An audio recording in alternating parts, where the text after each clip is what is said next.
2, 1. Welcome to the Alien Invasion number 205. I'm Dave Nelson along with Brad Ludwig and Anessa Moyines. Coming up on this episode, what was that liquid that UFO investigator threw up? Alien is going virtual and the source of a radio signal found in space. Plus the sighting segment and our picks for the week. But first, before all that, our question this week. If you could place a long-distance phone call to someone from an extraterrestrial race, what would you want to ask him, her, or it? Who wants to start? Who's got a good answer for this? First, I would call Collect. Of course.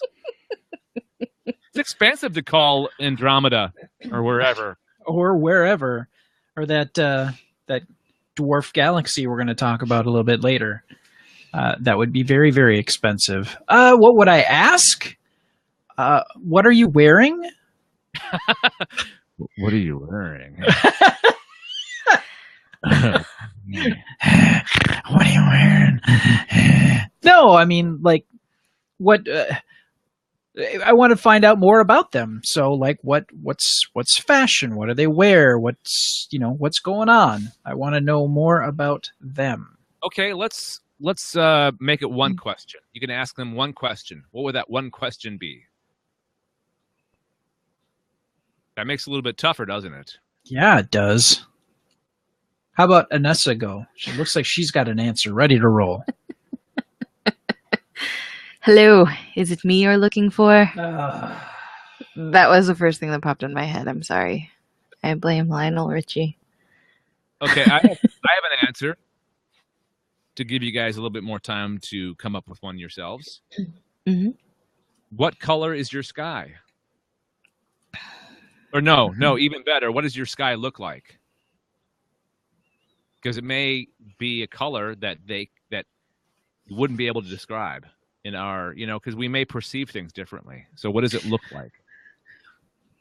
But how would we have a way to any point of reference? Yeah, because now we got a possible language. Because then they're like, oh, it's the color Snarple, and you're like, what color is that? Okay. I'm solving it right now. Okay. You're calling the alien, and you have a universal translator. This is okay. That simplifies a lot of things. Whew. Yeah. So, you guys got an answer? I think I'd still ask what they were wearing. Do you believe in a higher being? In an Matthew McConaughey action. All right. Oh, you know the reference I'm making, though. It's Contact, right? He was a religious person in that movie. You guys have seen that, right? Yeah, I remember it was Gary Busey's boy was in that as the religious zealot. Yeah, Jake Busey with the huge Jake. Yeah. Yeah, he's got a serious set of teeth on him. That's for sure. They both do. Yeah, he gets it from his daddy. Mm-hmm. But your question, Anessa, actually makes sense because you can tell a lot from a culture by their fashions and what they wear and their beliefs. Yeah, there you go. I think we solved it. Boom, done. We got to find the number now.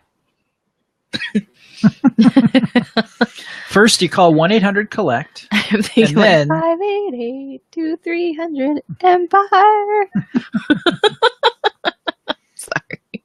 Okay. TV commercials. Okay, hang on one second. We're done with the question segment. Let's move on to our first news story. Let me start the record all over again. There we go. All right.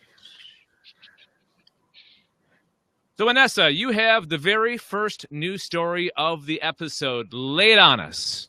What?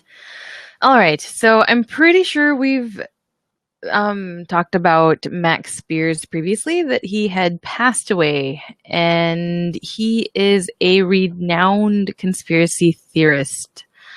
And there's been a lot of questions about whether his death was natural, or perhaps it's some sort of government entity trying to silence him. But anyway, Max Spears, 39, sought to expose government cover-ups and visited Poland to speak at a conference shortly before he died. But his mother, Vanessa Bates, claimed he was, quote, digging in some dark places and somebody wanted him dead, unquote. Just days before his death, the dad of two texted his mom the chilling message, "Your boy is in trouble. If anything happens, investigate." Max, is a world-renowned conspiracy theorist from Canterbury, Kent, was said to have been probing into the lives of well-known figures in politics, business, and entertainment. Oh, he was The probing? He was probing, just like the aliens? Wah, wah.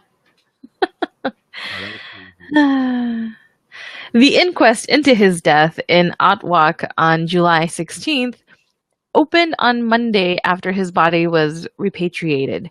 Polish authorities had initially dismissed his death from natural causes, but a post-mortem examination at Margate QEQM Hospital, Kent, was unable to determine how he died. In a statement, coroner's investigations officer Caroline O'Donnell said, "When they returned, Mr. Spires became ill with a high temperature and was weak. The following day, Mr. Spires vomited 2 liters of black fluid." The friend called a doctor who attempted resuscitation before pronouncing him dead. Vanessa, an English teacher, said he was staying with a woman who he had not known for long, and she told me how she found him dead on the sofa. Max was a very fit man who was in good health, yet he apparently just died suddenly on a sofa. All I have is a death certificate from the Polish authorities that it was from natural causes, but no post-mortem was done, so how can they tell that? Coroner Alan Blunson told the court he was still awaiting a report from Polish authorities. He also hopes to secure funding to have Mr. Spires' laptop and mobile phone forensically analyzed. The inquest continues.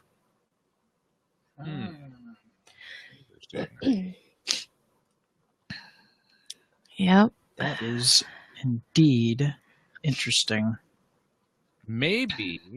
You guys have any theories on as to what the black stuff could be?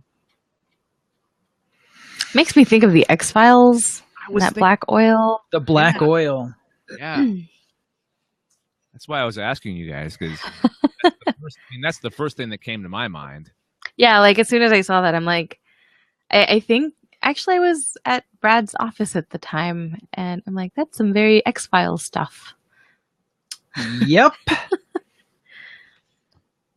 2 liters. Damn. Yeah, that's quite a bit. Or he just drank a lot of weird liqueur. Lots of one of the interesting things in that story is he was staying at a woman's house he hadn't known very long. Perhaps she's in on it. Perhaps she is. That totally could be it. Yeah, he was set up with her. Mm-hmm. Government. She's a government agent. Yep. Bum bum bum. I think we've got it worked out. Wow.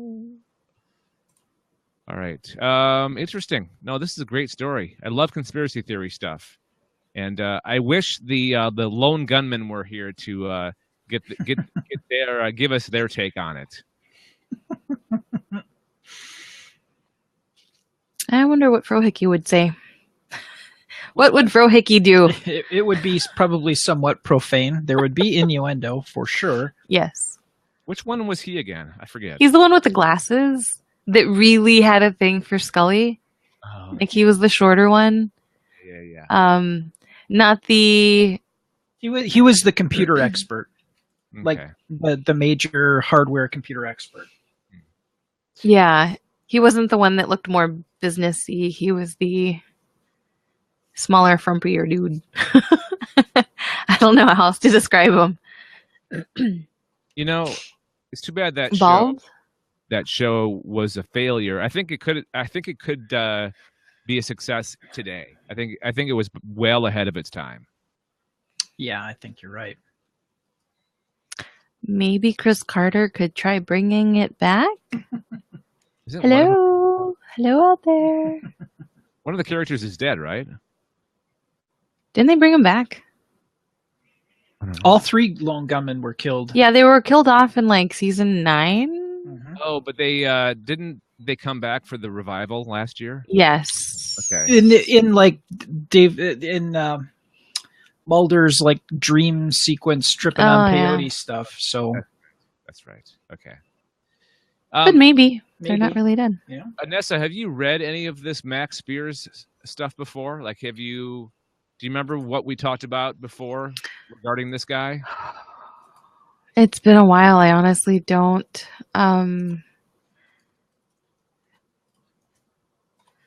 Let's see. Max Spears, 5 facts you need to know. I hope this isn't about his death. Was he American?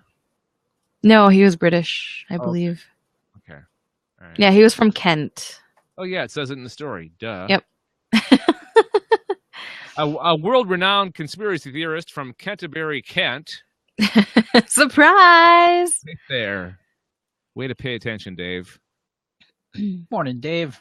Apparently, they considered him a super soldier for his within his community. Oh, I thought you meant maybe he was like at one time he worked for the government as a super soldier, like he was Jean-Claude Van Damme.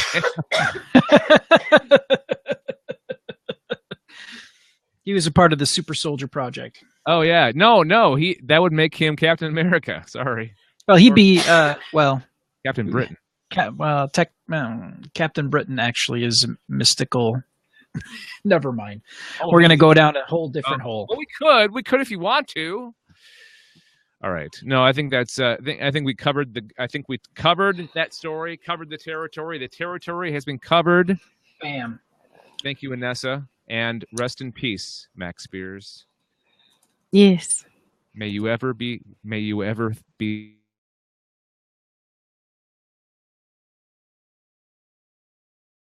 That was in bad taste. Sorry, you like cut out, so all I heard was "May you ever be." Okay. All right. Never mind. Bad taste. Okay. Let's move on to. Hang on. What am I doing here? What am I doing? There it is. All right. I think a podcast. Okay. Yeah, I think you're right. I totally think you're right. Well, Brad and Anessa, welcome back from the holidays. How was your Christmas? It was good. It was Anessa went home, and she went to visit her mother. Well, it's home, I guess. The old hometown. And I took time off to spend with Alex. So I spent his entire Christmas break off from work. And you guys did some fun stuff, right? Yep, we went to the Harry Houdini Museum in Appleton, Wisconsin, which was it was kind of interactive. They had things for kids to get a better understanding of the time period and who he was and what he actually accomplished and why it was interesting. So yeah. I didn't know that until you posted that on Facebook. I had no idea that was there. Somebody told me about it, and that's how I knew it existed. So it was new to me too. So it was it was a good time. And how was Texas, Anessa? It was good. It was very Texas-y. I think it was about 80 around Christmas. It didn't get much warmer than that. It was a little cooler than last year when I went down. My mom's doing good. Ate lots of food. Ate more food. It's what you do. You eat your mom's cooking and you just eat as much as possible because, it's going to be however long till you see her again. And yeah, we just kind of hung out. We sat. It was funny. It's, really cold in Wisconsin, and I was down in Texas and it was sunny, and I'm like, oh, hey mom, I'm going to go sit in the sun. And she's like, okay. And I go outside and I sit down and this giant cloud moves in front of the sun. And I'm like, life is so cruel. Thanks, God. I know he has a sense of humor. So anyway, but no, it was good. I was there for a week and I flew back, and then I caught a cold. So Well, at least you're mentally recharged, right? Ready to go, ready to take off, take on another year. I was until I started the year with a migraine and a cold. And then I was like, bring back 2016. No, don't listen to her. No. Or skip to 2018. I'm not sure which. So All right. For the Enough of love her. of all that's holy. Here we go. Let's do news story. Get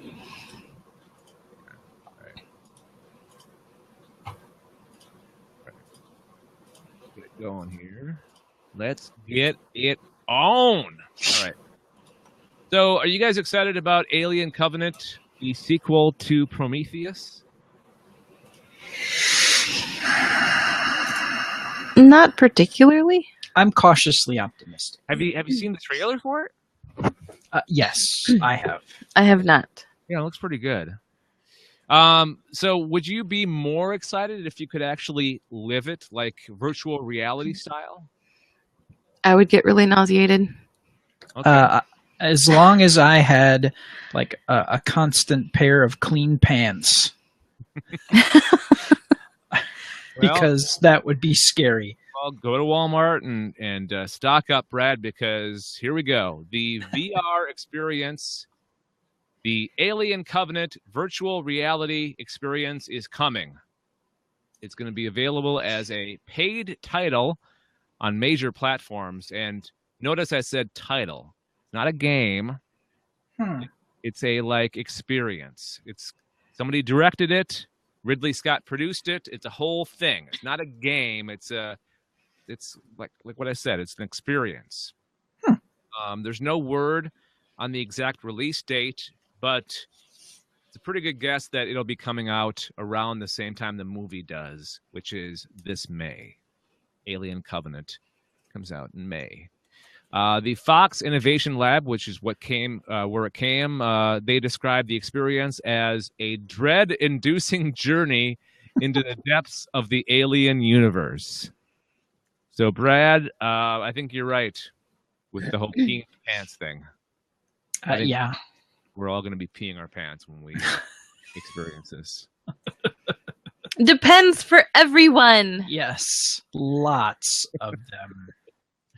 I mean, can you imagine being especially the first movie, being in that the tunnel, not tunnels. They were more of a ventilation shaft, right? Mm-hmm. The aliens right there. I just read a story that in the original Alien movie, the scene with John Hurt and having the alien bust out of his chest, none of the cast knew except for John Hurt that was going to happen. So the reactions of everybody were absolutely genuine.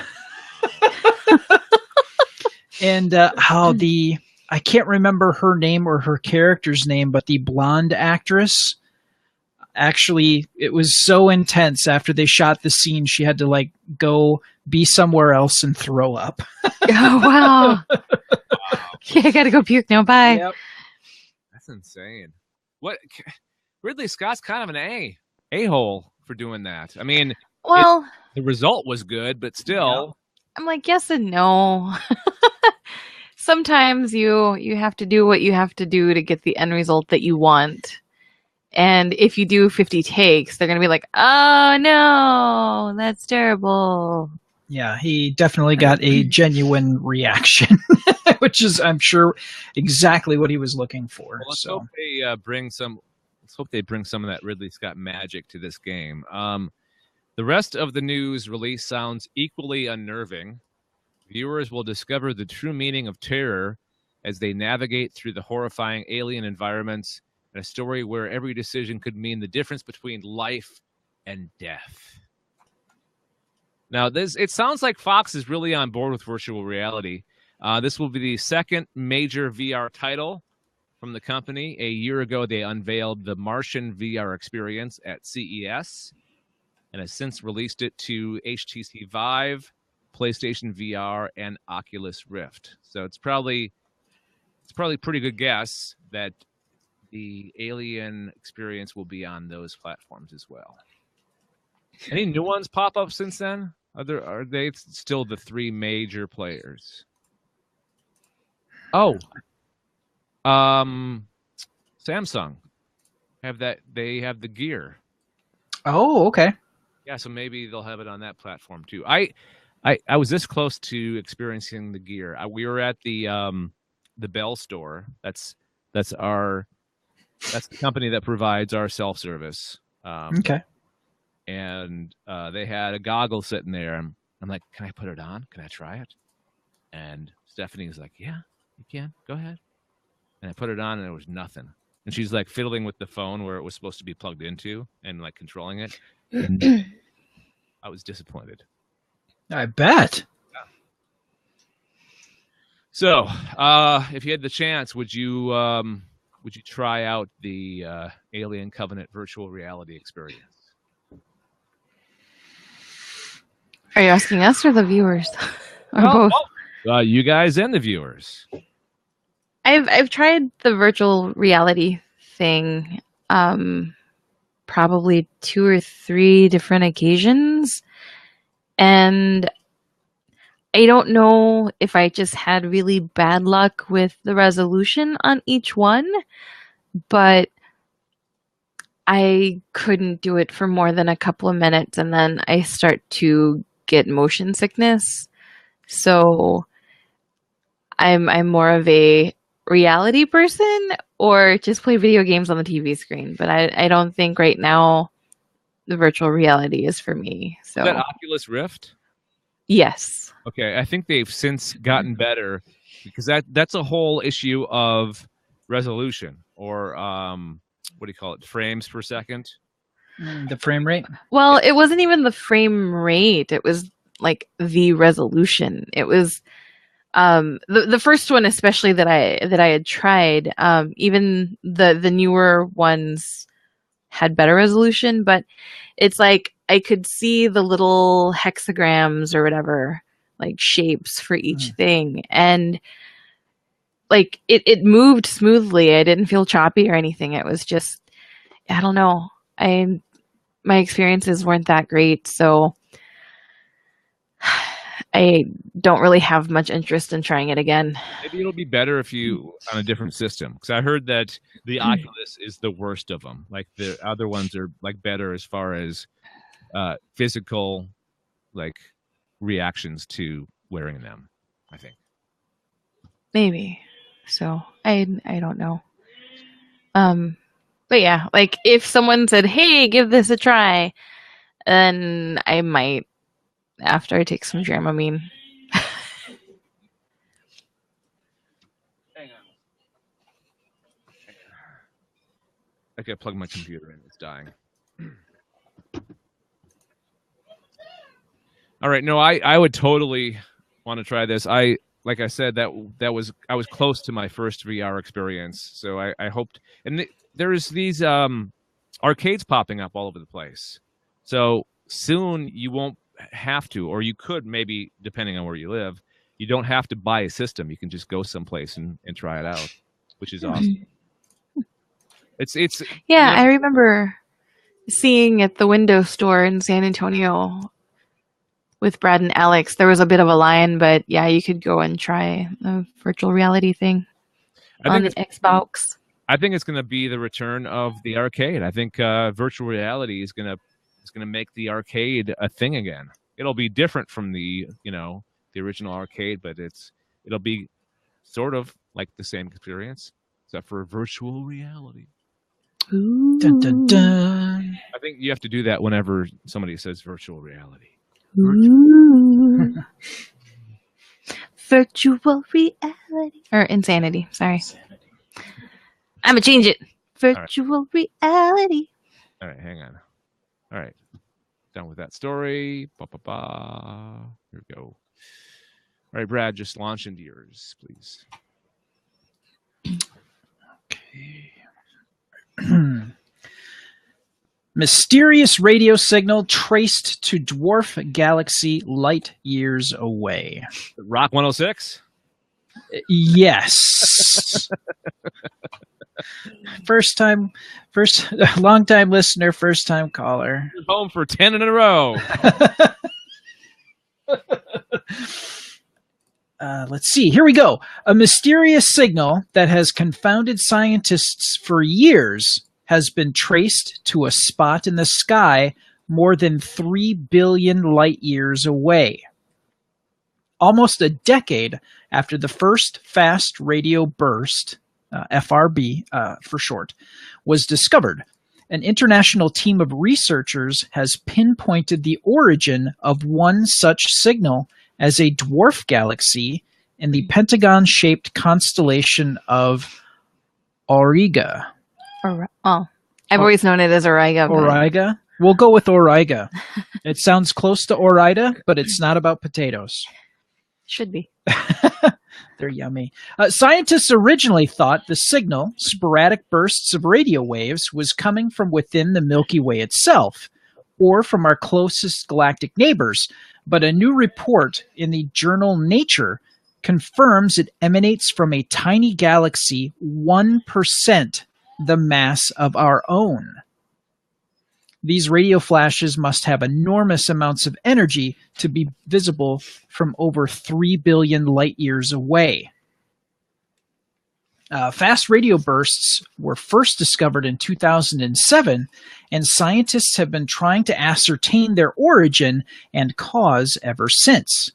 There are currently 18 known FRBs, but they were all detected by non-specialist radio telescopes that were unable to narrow down their origin to a precise location.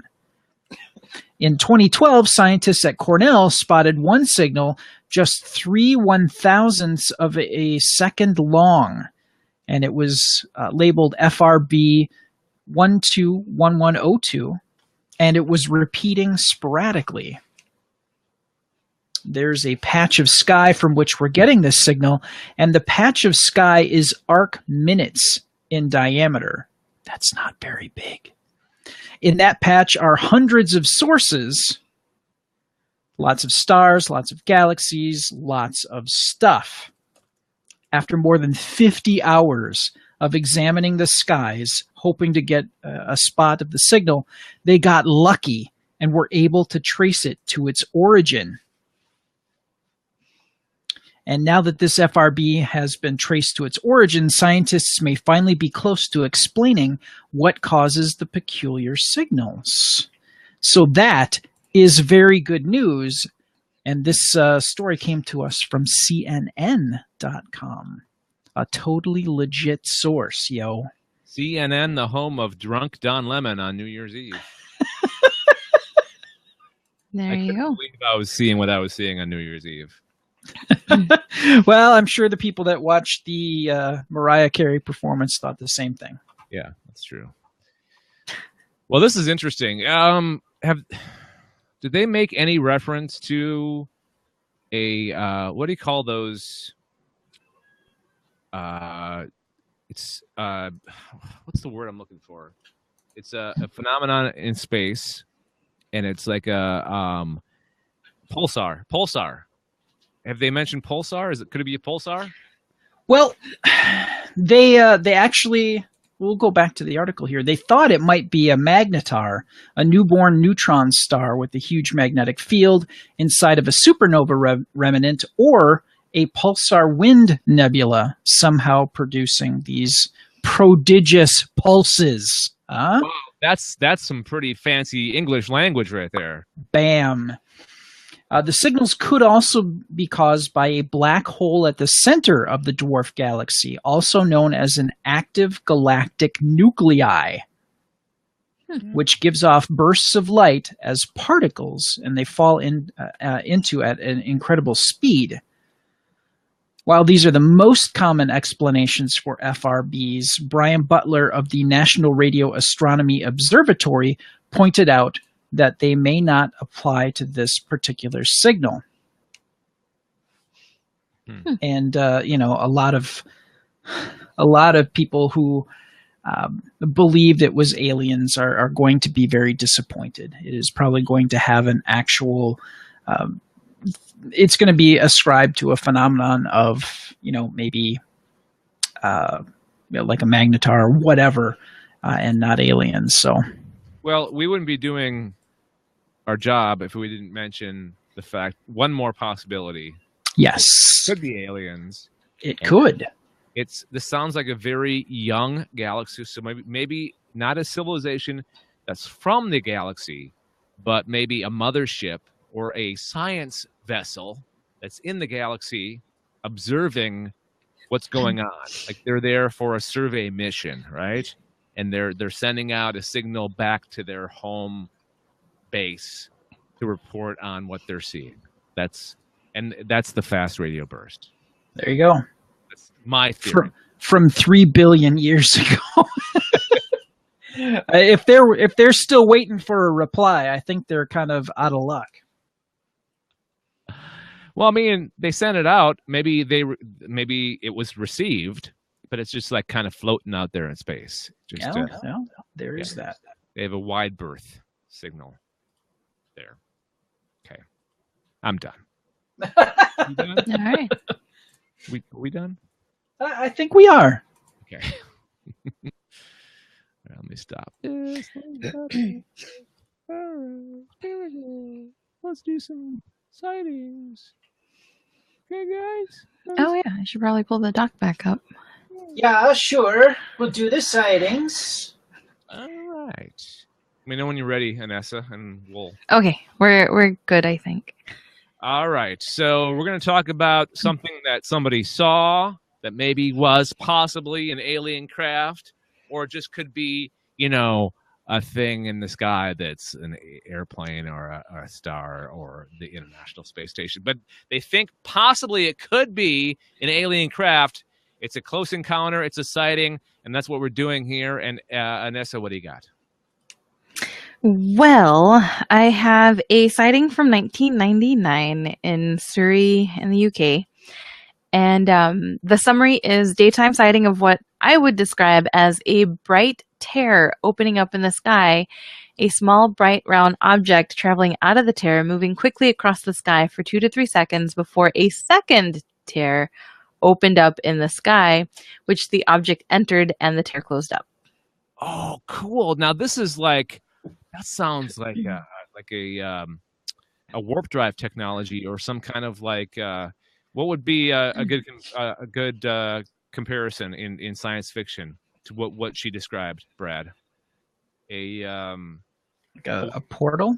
Portal, yeah, a portal.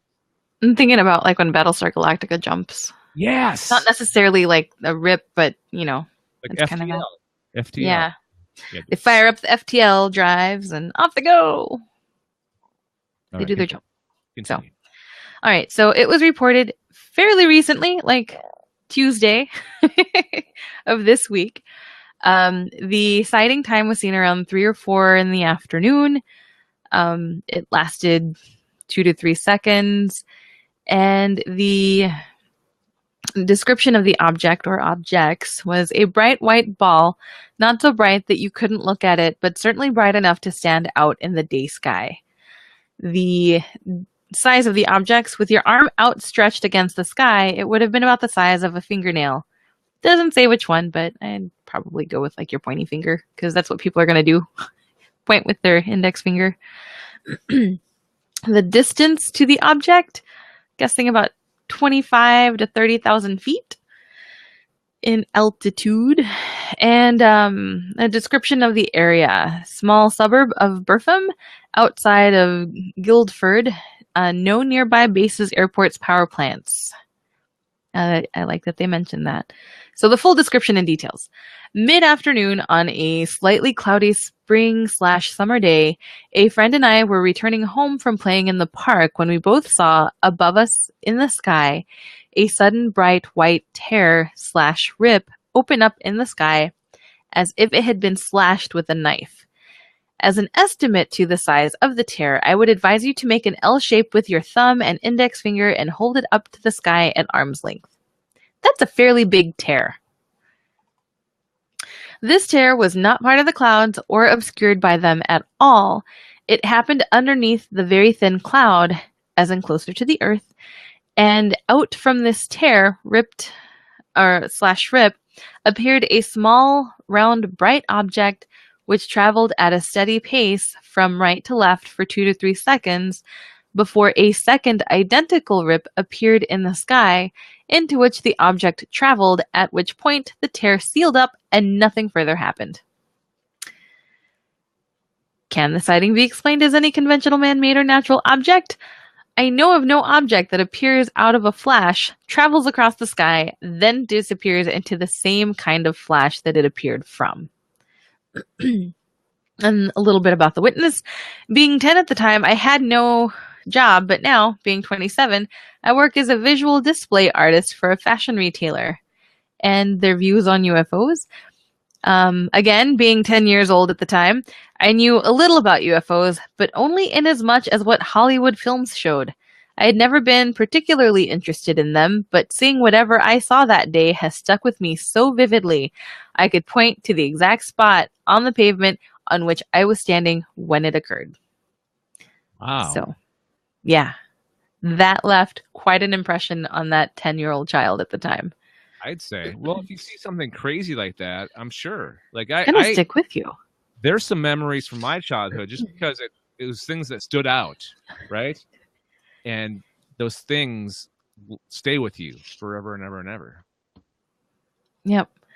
Amen. So say we all. Also, Doctor Who. Growly Bear says about the UFO. I didn't see the. I was looking at the top, and I didn't realize that the comments came up from the bottom. So I was. Yep. Sorry, guys. Yeah. So anyway, yeah, I just saw that and I thought that was really interesting that it's a tear that this object is flying in and out of. Yeah. It's not like it suddenly appeared and then disappeared, or it streaked across the sky before disappearing. It's like a rip in time and space. Yeah. You know, this is something that we've never had on any of our sightings before. Yeah. Something different. I like it. And it's something that's more realistic. It seems more realistic than something appearing or not appearing. Yeah. Well, I guess kind of. Because if an object is flying at Earth at a really great speed, I mean, it would probably have to be able to stop really quickly. But that makes sense to like appear, and then if it flies back the direction that it came from, like away from you, then eventually it's going to disappear. So if it's fast enough, I can see how that would be appear, disappear. I like the whole rift. Yep. Rift. Rippity rift. Yo. Yes. Yo, yiggity, yo. Giddy up. What? Hop. Hippity hop. I'm the whitest person ever. I'm sorry. I don't even know why I tried to do that. I'm so dope. Adorable. But Growly Bear also says that it's similar to A Wrinkle in Time. Oh, good call, Growly Bear. Thank you. All right. Thank you, Anessa. Yep. And stand by, please. Please stand by. Stand by for news. All right, let's get into our sightings here. Not our sightings, our picks and warnings. Picks and warning. Oh, I forgot about Dr. Mysterio. Doctor Who. Doctor Who. Is that a sign of things to come on our picks and warnings, Anessa? Maybe. All right, these are things that we've watched, listened to, read, played, all in relation to aliens in some form or another. And Brad, picks and warnings, could be something that you are recommending, or for the warning thing, it's like it's terrible. So what do you got, and what is it, Brad? Oh, this was just god-awful. No, I'm kidding. It was the return of Dr. Mysterio, the Christmas episode of Doctor Who.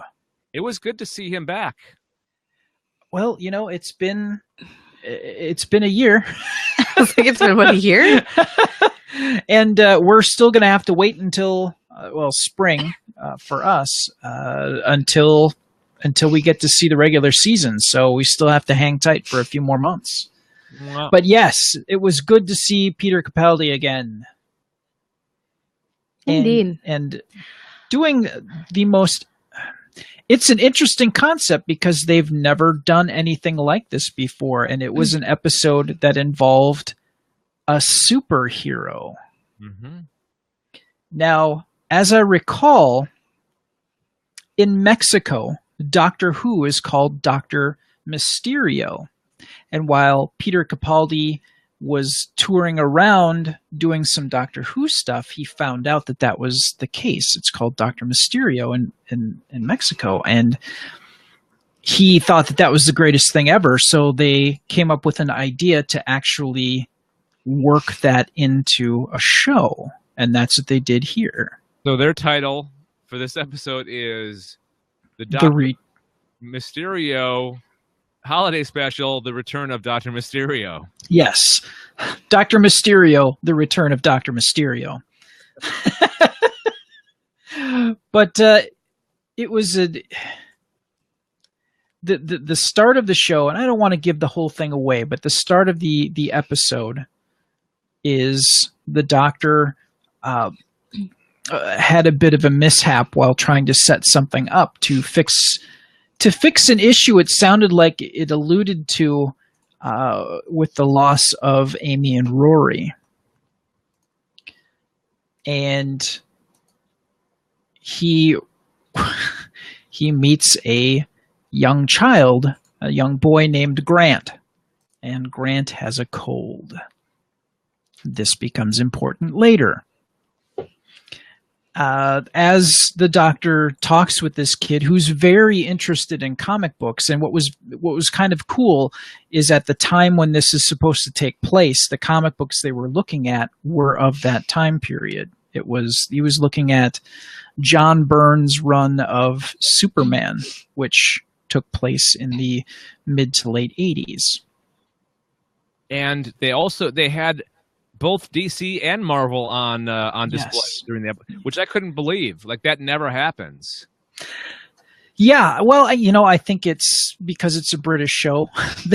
They didn't feel the need to, pick sides or anything like that. It was and I think that expressed the love that Grant, the boy, had for comics in general. So, long story short, the doctor, through a mishap, accidentally provides for a circumstance for this boy to gain superpowers. And he has the boy promise to never use his powers. That worked out. Yeah, that didn't work out so well. And we get the illustration of the classic. If Lois Lane was an incredibly smart character. She was an investigative journalist. She was in a lot of dangerous situations. She's very cunning, very clever, yet she could never figure out that with just a pair of glasses that Clark Kent was actually Superman. That was pretty much his whole disguise. That and, altering the spit curl that he had, and that was it. So this plays upon that, but of course it's Christmas and there's an invasion to deal with. And you know what? Do you want to mention he makes mention of previous Christmas episodes? Yes. What has transpired is the doctor has been gone for 24 years. That's the time, that the span of time between when he saw young Grant to the point in time that we're at now. So the doctor has literally not traveled for 24 years to be with River until the end of her life. Wow. Yeah. That's sad. And I guess what also ends up happening is we get to see Nardole again, who had been kind of cut apart in the last episode, and they do address why he is up and around, which was nice. Yeah, and he's awesome. That character is great. Absolutely wonderful. The timing and the chemistry that those two have is just a delight to see. Absolute delight. Well, Matt Lucas is just a funny individual yeah. anyway. Like watching him on I've gone blank. It's not Great Britain. He's almost as good. Well, he's probably just as funny as James Corden when he came on. Oh Lord, yeah. Little Britain. Little Britain. Sorry. Yeah, and I miss James Corden. I loved his character, and yes, he Smitty has that kind of a presence, and it was a delight to see. And it's going to be interesting to see, because we've been told that we're going to get Bill, which they they show clips of the next season with the character Bill, and it looks like all three of them are going to travel for a period of time. So we'll get to see more of Nardole later next season. So that'll be nice. I love when they do more than one companion. I love when they have somebody else along for the ride. That's always fun. It is. It's interesting to see that conversation, that byplay, and that chemistry of multiple people. It's going to be more interesting because, as of late, at least with the Matt Smith years, it was Amy and Rory, and they were involved in a relationship. So there's a whole different dynamic that can come from that. So it'll be interesting to see, the three of these characters, the Dr. Nardole and Bill, to see how they interact without a romantic entanglement in there. So I'm assuming that there's no romantic entanglement. Nardole doesn't strike me as somebody who would be interested in a relationship with the human female, or a human male for that matter. He's just so wacky. Is wacky even a good word to use? He's a very interesting dude. We'll put it that way. Quirky? He's very quirky. He actually ruled benevolently, we find out, as he was he took a wrong turn somewhere trying to help the Doctor. So yeah. Anyways, long story short, please watch this episode of Doctor Who, The Return of Dr. Mysterio. It's well worth your time, and it's a good kickoff to this next season of Doctor Who, because it really feels like they've cleaned the decks. River Song is now, that whole era has been kind of closed for now, and they're going to move on and do different things. So that'll be nice. The Doctor returns in April 2017. Yes. I also, just kind of going to the special, I thought they did a really good job of letting the Doctor shine more. Yes. Because I kind of feel like he was still under somewhat Clara's shadow a little bit. He was kind of defined by Clara to a certain extent. And so to me, he's able to kind of like be more of himself as the Doctor. And I think Nardole, or Matt Lucas, was a great compliment to that, and allowing him to shine through and really bring that out. And I think that's just something that we haven't really been able to see as well as I would have liked up until now. So Agreed. Anyway, Agreed. That's all I wanted to say about that. Okay, Brad, how many flying saucers did you get? I would give it a solid 4. All right. Perfect. All right. So my pick this week is a show that I have had as a pick before, but I thought it's a great one to go back to the well for, especially when I didn't have anything and I had to scramble last minute. Thank God for Netflix. Yay! Unsealed Alien Files Season 4 episode Space Force. This was a great episode. Just to familiarize yourself again with Unsealed Alien Files, each episode focuses on one aspect of the alien phenomenon, and they always take like